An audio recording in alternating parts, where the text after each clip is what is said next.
ప్రభుత్వానికి వ్యతిరేకంగా వందల కొద్ది డిబేట్లు, వేల కొద్ది పోస్టులు చేసినటువంటి గతంలోని సోషల్ మీడియాలకి ఎవరికన్నా ఒకళ్ళిద్దరికి నోటీసులు ఇవ్వగానే విధ్వంసం, దుర్మార్గం, ప్రజాస్వామ్యం, హక్కులు లేవా, అరాచకం, ఇలాంటి అప్పట్లో డిబేట్లు, పోస్టులు నడిచాయి. ఇప్పుడు వచ్చేటప్పటికి కంప్లీట్ రివర్స్.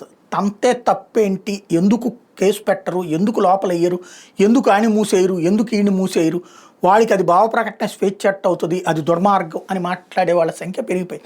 ఇది విశేషం ఏంటంటే ఇంతకుముందు అట్లాంటి హక్కుల గురించి మాట్లాడిన వాళ్ళే రివర్స్లో మాట్లాడుతున్నట్టు పరిస్థితి. ఇప్పుడు కావలి ఎమ్మెల్యే క్రూర కావ్యం అంటూ సాక్షి ఒక కథనాన్ని ప్రొజెక్ట్ చేసింది. ఏంటయ్యా అంటే జలదంకి మండలం అన్నవరంలో భారీగా అక్రమ మైనింగ్ జరుగుతుంది. చిత్రీకరించిన టీవీ జర్నలిస్ట్, సోషల్ మీడియా యాక్టివిస్టులను ఇద్దరిని కూడా కట్టేసి కొట్టారు. ఆ తర్వాత పోలీసులు పిలిపించి తప్పుడు కేసు పెట్టారు. ఇది ఒక ఆస్పెక్ట్ నడిచింది.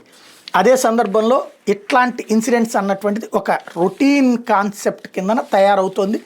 ఇప్పుడు ఏదైతే ఎవరు ఏం మాట్లాడినా సరే కేసులు పెట్టాలి అన్నటువంటిది. ఇప్పుడు ధూళిపాళ్లకు సంబంధించి రైతుల తరపున ధూళిపాళ్ల నరేంద్ర తన మీద కేసులు పెట్టించాడంటూ నిన్న అంబటి మురళి స్టేట్మెంట్ మరొకటి కనబడుతున్నది. ఓవరాల్గా ఎవరైనా ఏదైనా మాట్లాడితే దాని మీద కేసులు పెట్టేందుకు ఏకంగా చట్టమే తెస్తామని చెప్తున్నారు. ఇంకో పక్కన వైఎస్ఆర్సీపీ బీసీ నాయకుడు కిడ్నాప్ అన్నటువంటిది ఇంకోటి. ఏంటయ్యా విషయం అంటే బనగానపల్లిలో మంత్రి బీసీ జనార్దన్ రెడ్డి వర్గీయులు బరితెగింపు, వైఎస్ఆర్సీపీ సోషల్ మీడియా నియోజకవర్గ కన్వీనర్ మీద దాడి, మంత్రి ఇంటి దాకా కొట్టుకుంటూ తీసుకెళ్లారట వీళ్ళు. నంద్యాల జిల్లా బనగానపల్లి నియోజకవర్గం రాష్ట్ర రోడ్డు భవనాల శాఖ మంత్రి బీసీ జనార్దన్ రెడ్డి వర్గీయులు బరితెగించారు. వైఎస్ఆర్సీపీ బీసీ సంఘ నాయకుడు ఇంటికి వెళ్లి తీవ్రంగా కొట్టి కిడ్నాప్ చేశారు. అనంతరం వైఎస్ఆర్సీపీ సోషల్ మీడియా నియోజకవర్గ కన్వీనర్ పైన దాడి చేశారు.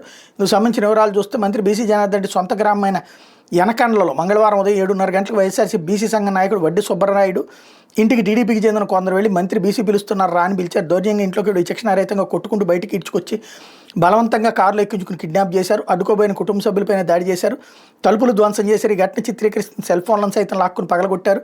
2 రోజుల కిందట ఎమ్మెల్యే బనగానపల్లి వైఎస్ఆర్సీపీ మాజీ ఎమ్మెల్యే కాటసాని రామిరెడ్డి పుట్టినరోజు వేడుకలు ఘనంగా నిర్వహించగా యనకండ్ల గ్రామానికి చెందిన సుబ్బరాయుడు తన అనుచరులతో వెళ్లి కాటసానికి పూలదండలతో సత్కరించారు. దీన్ని జీర్ణించుకోలేని మంత్రి బీసీ జనార్దన్ రెడ్డి అనుచరులు ఈ దారుణానికి తెగబంటట్టు సుబ్బారాయుడు కుటుంబ సభ్యులు చెప్తున్నారు. సుబ్బారాయుడు కిడ్నాప్ ఘటన జిల్లా వ్యాప్తంగా కలకలం సృష్టించడం సాయంత్రాన్ని పోలీసులు స్పందించారు. టీడీపీ నేతలతో మాట్లాడి సాయంత్రం 6:15 గంటల సమయంలో సుబ్బారాయుడిని ఇంటికి తీసుకొచ్చారు. సుబ్బారాయుడు డబ్బులు ఇవ్వాల్సి ఉండడంతో ఆ విషయం అడిగేందుకు టీడీపీ వాళ్ళు తీసుకెళ్లారని పోలీసులు చెప్పారు. మొన్న ఇక్కడ కూడా శాతవాహన కాలేజీ ప్రిన్సిపాల్ని కూడా అట్లాగే పట్టుకెళ్ళి ఆ తర్వాత వదిలిపెట్టినటువంటి. ఓవరాల్గా పోలీసుల పని ఇప్పుడు ఏంటంటే బతిన్లాడి అధికార పక్షం వాళ్ళ నుంచి విడిపించడం. ఈలోపు వీళ్ళు తన్నులు తింటారా, నిర్బంధించి హింసకు గురవుతారా అన్నటువంటి. ఇదంతా కూడా ప్రజాస్వామ్యం ఇప్పుడు ఆంధ్రప్రదేశ్లో.